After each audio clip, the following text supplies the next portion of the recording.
The High Counselor was beyond nervous. He had prayed to the seven stars that this day would never come in his lifetime, but here he was, staring out his view screen at the 13 black ships, bristling with weapons and piloted by the galaxy's nightmare, the Vass.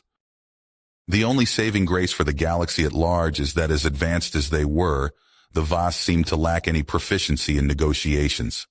With their power, with the strength they had at their command, they could have squeezed much more than they did from the races they terrorized. They often accepted a fraction of what they could have demanded, and were none the wiser for it. So that is how the High Counselor was in the position he found himself in now. The Vass had approached the Union of Planets territory, and the powers that be sent him and the 13 other representatives of the Union to negotiate with the Vass before they decided to just come in and kill them all. Both of his hearts almost stopped beating in his chest when the view screen flickered and switched to show the Vass commander. He did not seem that imposing. Green-skinned and an angular face, he pretty much seemed like every other sapient species. But the eyes... There was something very disconcerting about the Vass commander's eyes. They were narrowed with intensity, searching the faces of all on the High Counselor's ship, as if looking for something.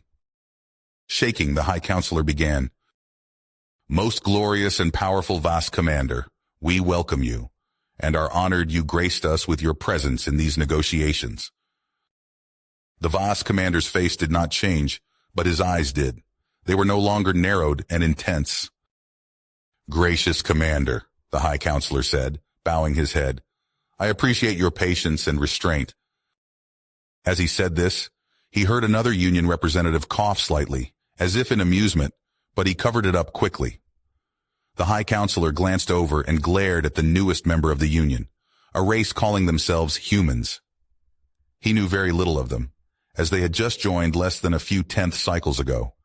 Much too soon to be sent to negotiations as important as this, but Union law stated all Union members must send a representative. "Get on with it," the Vass commander barked. "To prevent your annihilation, what do you offer the Vass?" Smiling wide, the High Counselor once again bowed his head. "Greatest of the Vass commanders, as the head of the Union, we offer you the third arm of our home system, from the star known as Planus to the planet known as True. In all, thousands of mineral-rich asteroids, 35 planetary bodies and their moons, and a rouge planet by the outer spiral." The Vass commander sat back in his chair. He seemed to sigh, and his eyes just showed disappointment. So the 13 other representatives went, in order of their joining the Union, each bowing and offering the Vass a section of their domain, giving up planets, untold millions of tons of resources, and even offering ships. "Most noble and majestic commander," the human began, staring at the view screen. The Vass commander did not seem to notice the human did not bow to him first, but the High Counselor did, and gave a slight hiss of warning. "As the newest member of the Union, we are unable to offer you any of our controlled space or any of our resources," the human continued, as the High Counselor's eyes flew open wide in horror. Shocked silence greeted the human as every other ambassador looked at him in sheer, abject terror. This stupid human just condemned them all to a horrible death. The Vass commander, who had been idly gazing around his bridge as the other ambassadors spoke to him, immediately snapped to attention, as the translator caught up and repeated what the human had just said. His eyes narrowed once again, searching the faces of the ambassadors on the ship. Before the human could even step forward, every hand from every other ambassador pointed at him. The human looked around and shook his head a little with a sneer. The Vass commander studied the human on the screen before him, his intense gaze studying every inch. The High Counselor, shaking with fear, started to say, "My most gracious commander." But the Vass commander roared, "Shut up, worm," and pointed a finger at the human. "I want him to speak for himself." The human stepped forward. "My apologies, Your Greatness. There appears to be some confusion," the human began.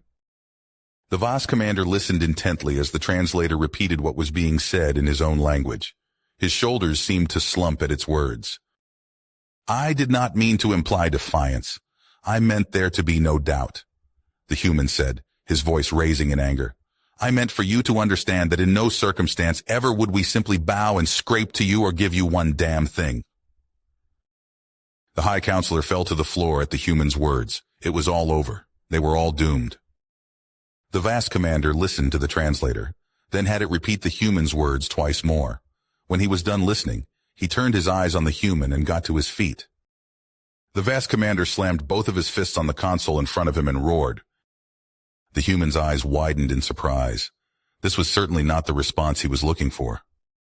Finally, he repeated, a large smile across his face. We have been looking for you.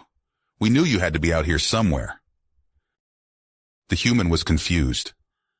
Looking for us? You know us? You know nothing about us, he said defiantly. The Voss commander laughed, and his laughter was more terrifying than any of his threats could have been. Oh, don't I? He said, still laughing. Let me tell you how much I know about you. I know that you joined this stupid little union recently, the commander began, sitting back in his chair.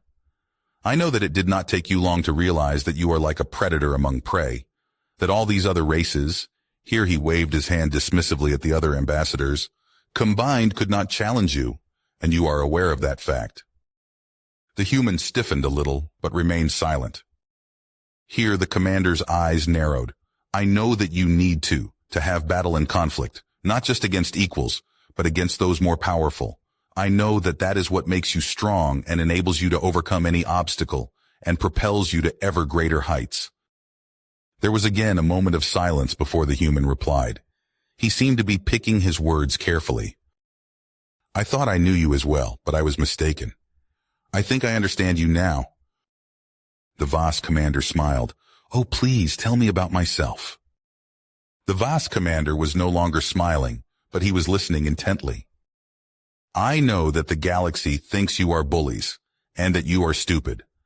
I know they appease you with trifles and garbage, and you let them, not because you are stupid, but because you do not care for such things. I know you push, not to intimidate other races, but to find a race with a backbone, a race that will push back. I know that you have looked the galaxy over and found no one that would stand up to you. You are not a bully. You are bored. You fear boredom over everything else, because if there is no thrill in life, why bother living it? And I know, the human said, looking right at the Voss commander, exactly how you feel. My race has a saying, the human said, that when the two biggest guys in the neighborhood meet, they have to fight. The Voss commander simply nodded his head, but he seemed almost saddened. The Voss commander nodded in agreement. I believe this as well, but we are at the edge, he replied. We stand on the edge of a blade. Do we fight? Do we test our mettle against each other? Is it fated that this will be so? The human stopped pacing and looked at the commander. In my gut, you do not feel like an enemy. You feel like a brother. The Voss commander nodded almost sadly. Long have we searched for you, to test you and ourselves in battle. And now that I found you, I do not want to continue on that course. The High Counselor looked shocked at this information. Oh, and Commander, the human said, almost as an afterthought, since we both thrive on competition, tell me, what do you think of sports? If you finished this story, please subscribe and like the video. Then leave a comment that says, I liked the story, and I will heart every single one of them. It really helps me. Thank you for your time.